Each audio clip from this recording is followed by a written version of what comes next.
காவிரி விவகாரத்தில் திமுக எந்த அளவிற்கு துரோகங்கள் செய்தது என்று பேச ஆரம்பித்தால் பேசிக்கொண்டே போகலாம் என சட்டப்பேரவையில் அமைச்சர் அருண்ராஜ் பேசியதால் சலசலப்பு ஏற்பட்டது. காவிரி பிரச்சனை, மேகதாது பிரச்சனைலாம் இப்போதான் இது ஒரு 3 மாசமா இருக்கிற மாதிரி தான் பேசிட்டு இருக்காரு. எத்தனை 50-60 வருடங்களாக இந்த பிரச்சனை தொடர்ந்து இருந்துட்டு இருந்திருக்கு. இத்தனை வருஷமா நீங்க ஆட்சி பண்ணிட்டு இருந்தீங்க. இந்த பிரச்சனை ஏன் நீங்க ஏன் சாஃப்டா இருந்தீங்க? காவிரி விவகாரத்தில் திமுக எந்த அளவுக்கு துரோகங்கள் இழைத்தது என்று பேச ஆரம்பித்தால் நிறைய விஷயங்கள் பேசலாம். இதனிடையே காவிரி விவகாரத்தில் தொடரப்பட்ட வழக்கு 1970ஆம் ஆண்டு ஏன் வாபஸ் பெறப்பட்டது என்றும் 1974ஆம் ஆண்டு அதற்கான அக்ரிமெண்ட் ஏன் புதுப்பிக்கப்படவில்லை என்றும் அமைச்சர் நிர்மல்குமார் கேள்வி எழுப்பியதால் சட்டப்பேரவையில் காரசார விவாதம் நிகழ்ந்தது.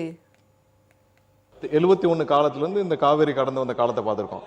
70களில் வழக்கு தொடுக்கப்பட்டது. அப்போது இருந்த ஐயா மூப்பனார் அவர்கள் மற்றும் விவசாய சங்கங்கள் எல்லாம் சேர்ந்து வழக்கு தொடுக்கப்பட்டது. அதுக்கப்புறம் அந்த வழக்கு ஏன் வாபஸ் பெறப்பட்டது, யார் சொல்லி வாபஸ் பெற்றார்கள், 74இல் எதற்காக அந்த அக்ரிமெண்ட்டை புதுப்பிக்கல, அப்புறம் அப்போ வந்த கச்சத்தீவு, இப்படி நிறைய பேசிட்டே வந்தோம்னா அதை சொல்லிதான் துரோகம் சொல்றாங்க.